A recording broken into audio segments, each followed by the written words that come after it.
Hola, ¿qué tal? Muy buenos días. Este video es para la clase de Filosofía 1, correspondiente al día 18 de mayo de 2020. En esta sesión vamos a hablar sobre los mitos. Vamos a explicar un poco el pensamiento filosófico a través de los mitos.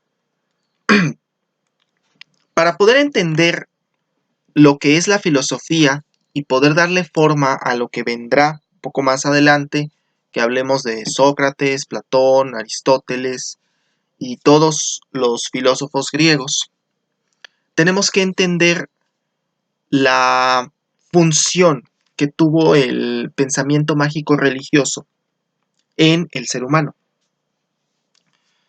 Es decir, el ser humano no siempre ha tenido un pensamiento de tipo filosófico. Más bien, de hecho, el ser humano comenzó a formular una suerte de pensamiento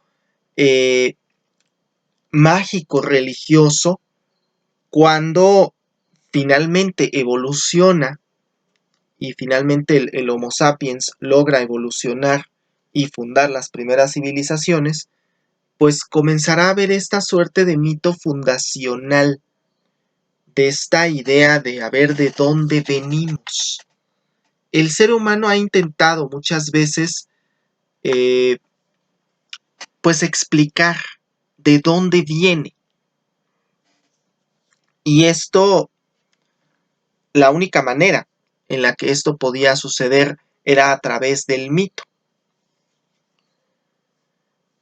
Los mitos son creencias generalizadas que pretenden o pretendían explicar ciertos fenómenos físicos. Y, por supuesto, los orígenes del ser humano no es una excepción. Una de las grandes interrogantes que el ser humano se ha hecho desde siempre es ¿de dónde venimos? Y todas las civilizaciones, todas en algún momento trataron de responder a esto utilizando pues los recursos que tenían a su alcance. Tratar de explicar quién creó al ser humano, quién creó lo que existe, por qué el ser humano vive, por qué sucede la muerte, etcétera, etcétera, etcétera. ¿Por qué suceden las cosas? Tratar de dar una respuesta a esa pregunta tan milenaria que es el por qué, pues implicaba un tipo de razonamiento que al inicio solamente podía provenir del mito. Los mitos se transmitían por tradición oral. Es decir, las personas podían acceder a esos mitos, pues porque se transmitían oralmente de generación en generación y pues muchas veces vamos a encontrar que eso llevaba al teléfono descompuesto, al fenómeno del teléfono descompuesto. Pero antes de pensar en eso, debemos entender que era la única manera en la que el ser humano podía, en un momento dado, pues explicarse las cosas. Bien, puntualizado eso, hay muchos tipos de mitos. Los mitos pueden ser cosmogónicos. Los mitos cosmogónicos explican la creación del universo. Tenemos mitos teogónicos que tratan de explicar la aparición de los dioses. Los mitos antropológicos que explican la aparición del ser humano. Los mitos etiológicos que explican la aparición de los demás seres vivos. Los mitos fundacionales, que se refieren a la fundación de ciudades y la creación de ellas por parte de los dioses. Un ejemplo muy claro de este es el mito que surge a través de la fundación de Teotihuacán, Ya lo platicaremos en un momento más.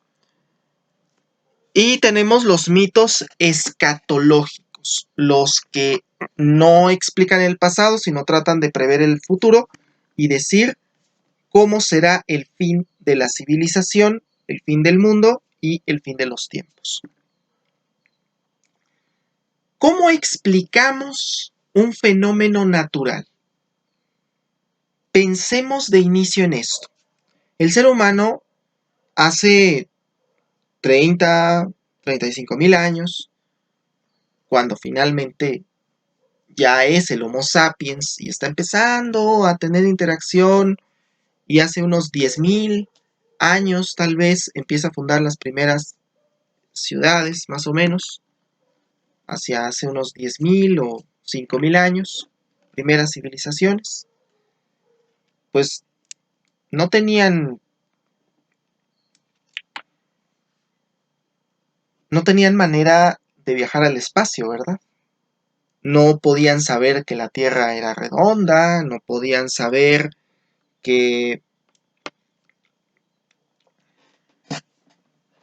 cómo ocurren los eclipses. Bueno, no podían saber muchas cosas que hoy en día sabemos. Y una cualidad que tiene el ser humano y que ha tenido desde siempre es esa facilidad para reconocer patrones. ¿A qué me refiero con esto? Nosotros tenemos la capacidad innata de reconocer ciertos patrones. Ojo, es una capacidad tan bien desarrollada que a veces podemos encontrar patrones falsos. Pero antes de hablar de los patrones falsos, vamos a hablar de algunos patrones verdaderos. ¿Cómo es que el ser humano emprendió el uso de la agricultura? Pues de una manera muy sencilla, dándose cuenta que en ciertas épocas del año llueve, en ciertas épocas no llueve, en ciertas épocas hace frío, en ciertas épocas hace calor. Y empatando ese patrón que hoy conocemos como las estaciones del año, ese patrón, dándose cuenta que es un patrón cíclico de 4 estaciones y que se completan, al completar un ciclo de esas 4, completamos un año. En el momento en el que ese patrón de 4 estaciones, de 4 variables, una estación que dura aproximadamente 3 meses, días más, días menos, pero dura aproximadamente 3 meses, pues nos permite saber en qué momento va a llover, en qué momento es más probable que llueva y de hecho prácticamente predecir que va a llover en esos años, en esos meses. Sobre todo, entre más nos alejamos del Ecuador, encontramos más marcadas las estaciones. Y nos podemos dar cuenta que, por ejemplo, aquí en México tenemos marcadas las estaciones más o menos. Si nosotros vamos a Centroamérica, a Sudamérica, no están tan marcadas las estaciones. Pero si nosotros vamos a Norteamérica o hasta Sudamérica, podríamos encontrar mucho más marcado cuando es invierno, cuando es verano, cuando es primavera, cuando es otoño. Y de esa manera tenemos ya un patrón reconocido.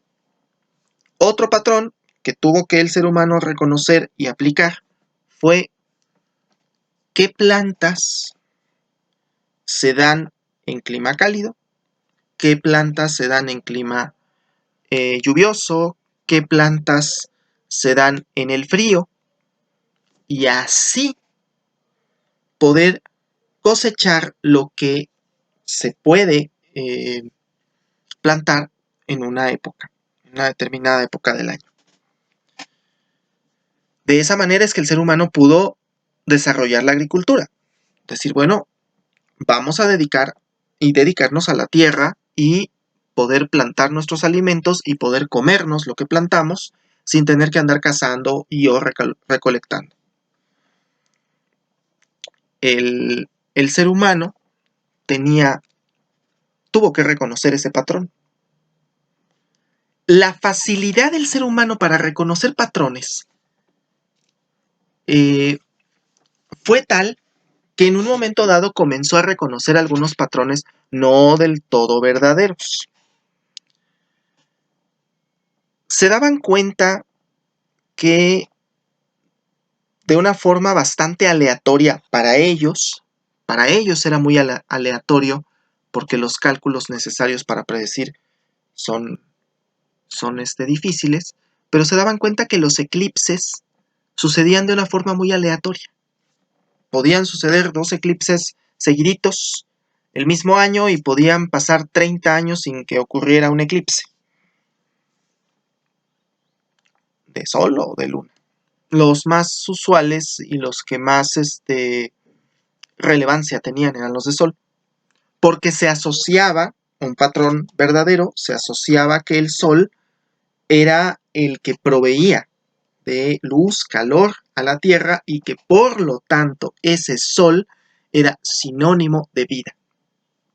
Ese es un patrón verdadero, pero asociar ahora la cuestión de que un eclipse pues tapa al sol parcial o totalmente, y sobre todo los más temidos pues eran los eclipses totales de sol, y eso sucede en todas las civilizaciones.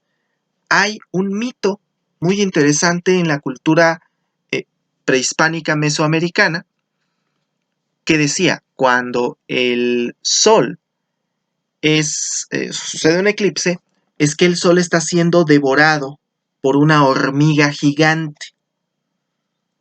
Y entonces tenía que haber sacrificios y tenía que haber cualquier tipo de cosas para que los dioses, el dios sol, pudiera ganarle la batalla a la hormiga gigante. Hoy en día sabemos que eso no es así, que en realidad es la luna la que tapa completamente al sol y inclusive podemos predecirlos con una exactitud asombrosa. Ustedes podrían ahorita, si gustan pueden hacerlo, si no me creen háganlo. Pueden abrir Wikipedia, no necesitan más, pueden abrir Wikipedia. Ahora, si quieren, también pueden buscar en la página de la NASA, no hay ningún problema. Y les va a decir exactamente cuándo van a suceder los próximos eclipses de todo el siglo XXI. En todo el siglo XXI, cuándo van a suceder eclipses totales, parciales y anulares de Sol, totales y parciales de Luna, y cuánto tiempo van a durar y dónde van a ser visibles. Pero eso no lo tenían los seres humanos de la antigüedad. O sea, el ser humano en aquellas épocas no tenía ese tipo de conocimiento y a veces pues el patrón que tenía que reconocer era tan fino que no lo había podido todavía lograr descifrar. Lo mismo sucedía con los cometas. Es una historia muy interesante de cómo se descubrió que los cometas pues son objetos y que son regulares, además que el paso de los cometas es muy regular, como sucede con el cometa Halley.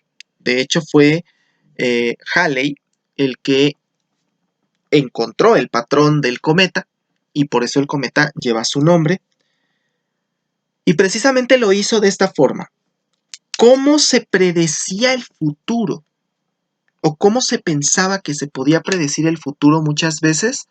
Bueno, a través de la astrología, que era el estudio de los astros, los patrones que tienen los astros, para tratar de predecir, bajo la premisa de que el destino está marcado por los astros y que podemos, si leemos los astros correctamente, podríamos entender cuál va a ser el futuro. Obviamente, eso es pues no es cierto.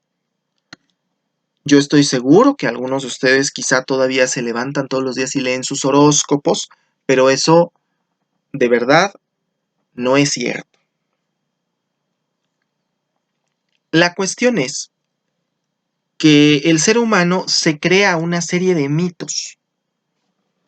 La primera manera en que podían explicar los fenómenos que ocurrían a su alrededor era ese.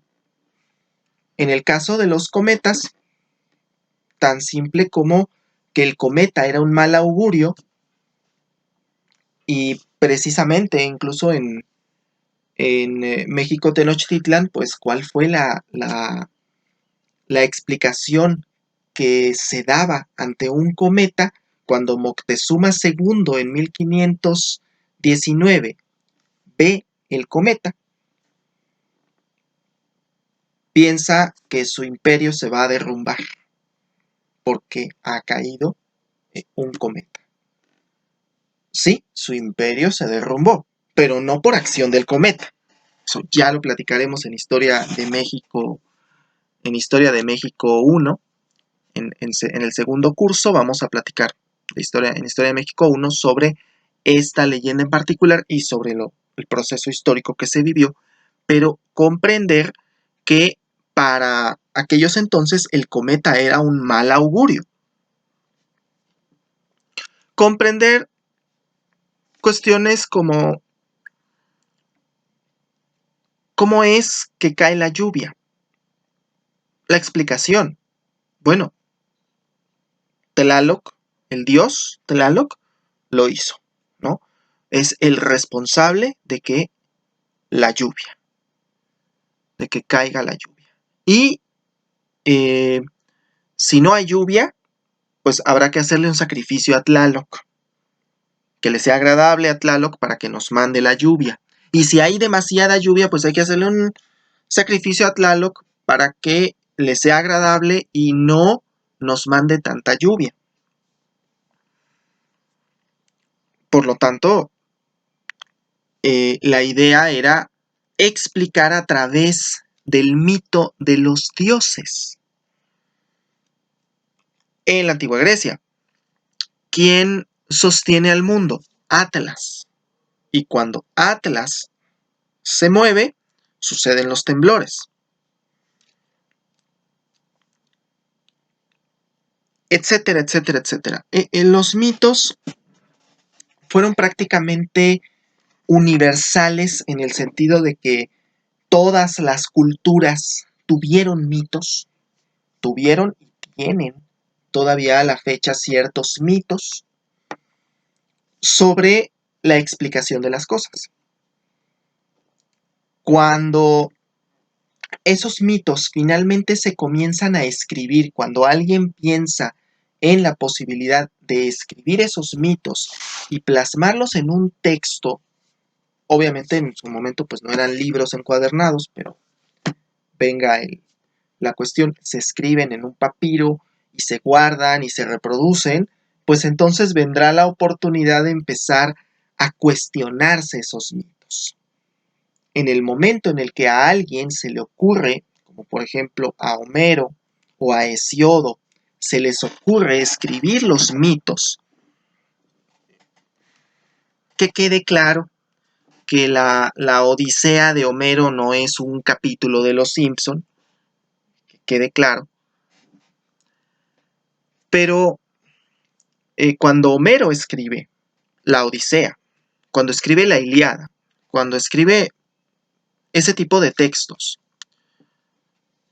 cuando Hesiodo escribe la Teogonía, ahí se almacenan algunos de los mitos más importantes del periodo griego, de la antigua Grecia, y será posteriormente, cuando alguien más los lee, se dará cuenta de que, a ver, como que esto no me checa o como que podríamos modificar la construcción del, del mito o la explicación. Podríamos encontrar una explicación mucho más simple para las cosas. Ojo, y quizá por eso es muy importante que tengamos. Yo he puesto aquí algunos ejemplos de mitos en Mesoamérica porque estamos un poco más familiarizados con ellos.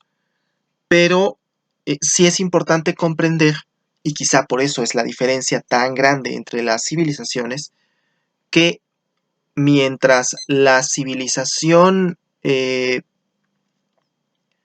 mesoamericana no tuvo el salto de comenzar a criticar sus propios mitos, en el caso de Grecia sí hay ese salto, sí se da ese salto a criticar los mitos y a comenzar a desmitificarse y a construir un conocimiento sobre la base de las ideas filosóficas.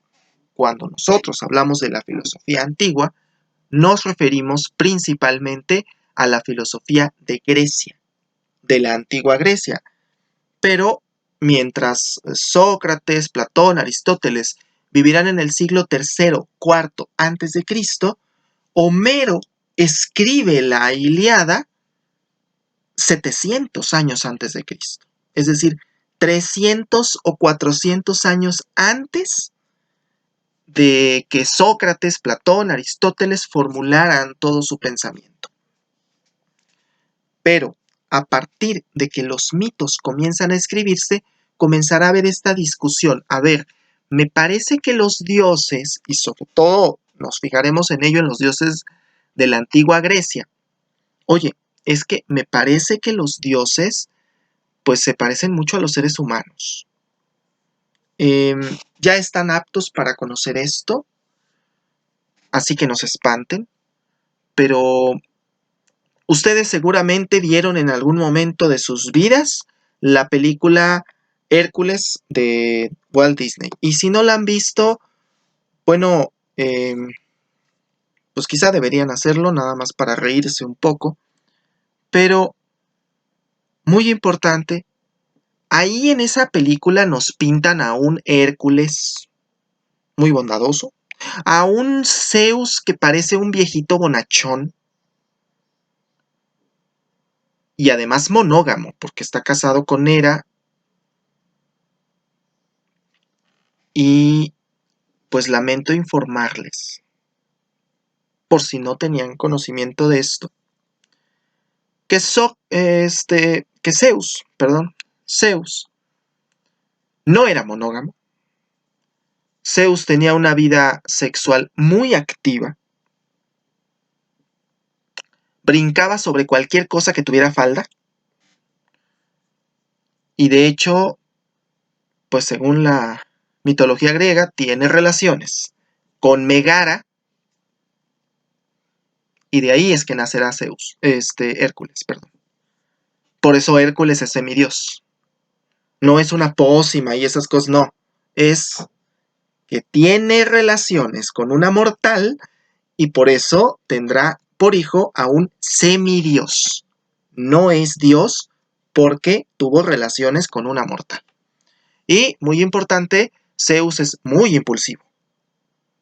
Entonces, la explicación a que cayera una tormenta con truenos, porque Zeus era dios del trueno, era Zeus está enfadado. Así de sencillo. Los dioses eran concebidos con los defectos y con algunas de las virtudes humanas, pero son igual de caprichosos, son igual de berrinchudos que los seres humanos.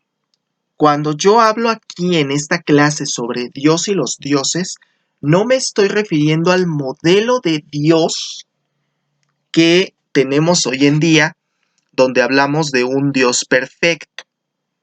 Ojo, para los griegos, para la antigua Grecia y en general, prácticamente todas las visiones de Dios que no sean la judeocristiana, pues tienen por Dios o dioses, sobre todo dioses, en plural, porque son politeístas, tienen a dioses que son pues como los seres humanos, igual con los mismos vicios y con las mismas problemáticas que tienen los seres humanos, con la diferencia de que son inmortales y tienen poder. Esa es la diferencia entre Dios y los hombres, entre los dioses y los hombres, entendida en este periodo mítico. O sea, los dioses son igual de vengativos, igual de berrinchudos que los seres humanos. La diferencia es que Dios tiene poder, los dioses tienen poder, los dioses son inmortales y los seres humanos deben tratar de agradarle a los dioses. Ya por supuesto, cuando hablemos de los modelos de Dios posteriores a Cristo, entonces sí, ya veremos otro tipo de dioses, otro modelo de Dios, en el cual pues es todo amor y toda paz, y es misericordioso y todo esto. Pero no sucede así en la antigüedad. Ni en la antigua Grecia, ojo, ni en ninguna otra. O sea, porque también incluso en Mesoamérica podemos encontrar que los dioses pues también eran vengativos y también toda esa cuestión. De hecho, y justamente hacia allá me dirijo, eh, de hecho en el mito de la fundación de Teotihuacán es muy importante, porque Teotihuacán, que es un mito fundacional, cuando los mexicas llegan a Teotihuacán, las pirámides, los basamentos piramidales, porque no son pirámides, los basamentos piramidales ya están ahí. Los mexicas llegan hacia el año 1300 de nuestra era y ya estaban ahí abandonadas esas estructuras. Hoy en día sabemos que hubo una civilización ahí hacia el 300 de nuestra era, pero cuando los mexicas llegaron, pues ya tenía por lo menos unos 800 años de estar abandonado. Entonces llegan y se encuentran con estas estructuras enormes y además conservadas, según entiendo, bien conservadas.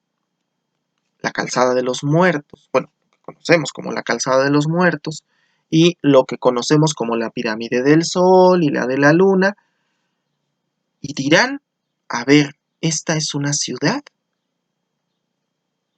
tan grande que solamente la pudieron haber construido dioses. Entonces, ¿qué pasa? Pues su mítica les hace decir, esta ciudad la construyeron los dioses. Y entonces ahí surgirá el mito sobre la creación del sol y la luna, la aparición del sol y la luna, que en esa ciudad se habrían reunido todos los dioses para crear al sol, crean una fogata, y en esa fogata se suponga que uno de los dioses electo iba a sacrificarse para que de ahí saliera el sol y convertirse en el dios sol, porque obviamente el dios era inmortal, y uno de los dioses es electo, se arroja a las brasas y entonces sale una figura hermosa, preciosa, que es el sol, y se coloca en el firmamento. Pero otro de los dioses, como le tiene envidia, se lanza también a las brasas y entonces surgirá una masa más pequeña, con menos luz, con menos iluminación, y que su destino es convertirse en el dios de la noche, y tendremos así al sol y a la luna. Ese es el mito sobre Teotihuacán, y por lo tanto cuando los mexicas llegan ahí, se percatan de esas grandes construcciones, se crea este mito, aparece en algún momento este mito, y deciden no poblar ese lugar. Dicen, no puedo poblar aquí, no puedo habitar aquí, porque es una ciudad de dioses. Entonces debo seguir mi camino, y entonces seguirán su camino unos kilómetros más hasta encontrar el Valle de México, en donde fundarán México Tenochtitlan, que por supuesto también habrá un mito fundacional respecto a México Tenochtitlan y toda esta situación. Pero a lo que voy, los dioses tanto aquí en América como en Europa, como en Asia, como en todos lados, se concebían como los seres humanos, con los vicios y los problemas y las complicaciones que tenemos los seres humanos, las emociones que tenemos los seres humanos. Reitero, en la clase de Filosofía 2 habremos de platicar ya sobre el nuevo modelo de Dios y toda esta cuestión de los dioses después de la moral judeocristiana y todo esto. Pero inclusive yo podría decirles que si ustedes leen el Antiguo Testamento, pues se van a encontrar con un Dios bastante vengativo, ¿sí? O sea, digo, espero que ninguno de ustedes se ofenda, pero si ustedes leen por ahí el Éxodo, bueno, el Génesis, no necesitan ni siquiera ahondar mucho. En el Génesis, que es el primer libro que está en la Biblia, ustedes van a encontrar que Dios crea al ser humano. ¡Ay, qué bonito! Lo crea. Y después, cuando lo desobedecen, los destierra. Les dice, no coman de este árbol. Y entonces, como el ser humano come de ese árbol, los se destierra y los saca del jardín del Edén. Bien. Después, cuando empiezan a pecar los seres humanos y la civilización ya está pecando a cada rato, le dice a Noé, construye un arca porque voy a vengarme de todos ellos porque están pecando. Construye su arca, Noé y todo, el manda el diluvio universal. O sea, observen que, y estos son textos que tienen muchísimo más tiempo, el Génesis se escribió desde hace muchísimo más tiempo que el resto de los libros de la Biblia. Inclusive el diluvio universal también se encuentra documentado en parte en la epopeya de Gilgamesh, que de hecho es anterior al texto del Génesis. Pero a lo que me refiero es que ese modelo de Dios vengativo era el que estaba presente en todas las civilizaciones. Cuando el ser humano finalmente empieza a cuestionarse esos mitos, comenzará a surgir la filosofía. De esta manera, una vez que, reitero, Homero escribe la Ilíada, Hesiodo escribe la Teogonía, cuando alguien más empieza a ver esos textos, empieza a decir, a ver, esto no me checa, esto me parece que podría haber sido de otra manera o que la explicación es de otra forma. Y comenzará el pensamiento filosófico, que es lo que nos interesa para efectos de la clase.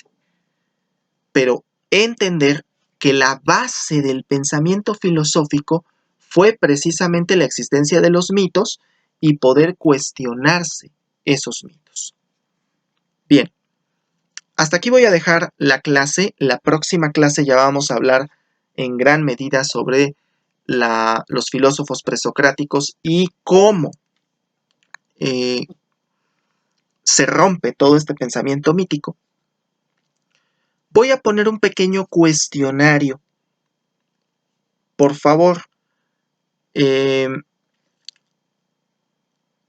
si la máquina les dice que la respuesta tecleada está mal, lo más seguro es que una de dos, o realmente está mal, o ustedes escribieron una respuesta, pero el sistema no detecta, porque no es inteligente la computadora, no detecta que la respuesta sea correcta. Yo voy a revisar personalmente todos los cuestionarios precisamente por eso, porque las respuestas abiertas obviamente requieren que una persona y no una máquina sea la que las analice y diga si es correcta o no es correcta.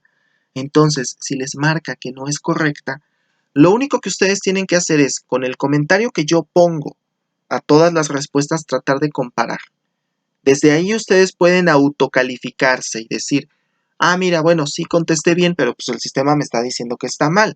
No va a haber problema porque obviamente cuando el maestro revise, habrá de calificar y modifico yo esa calificación y les llegará un correo con esa modificación. Por favor, pongan un correo electrónico que utilicen. Siempre pongan un correo electrónico que utilicen, porque ahí les llegará la notificación de que ya el profesor revisó y tienen ustedes opción de ver las respuestas y las respuestas correctas. Ya cuando les llegue esa notificación con la calificación, entonces ustedes por supuesto que pueden, si tienen alguna observación, la pueden hacer. Antes no es necesario. Yo voy a calificar cuestionarios a lo largo de la semana. También dejaré algunas preguntas. Importante, por favor, las respuestas a las preguntas deben de provenir de ustedes. Traten de contestar en tiempo, porque de esa manera me permite a mí saber si tengo que afinar algún detalle en la clase o si puedo seguir con el siguiente tema. Bien, muchas gracias y que tengan ustedes un excelente día.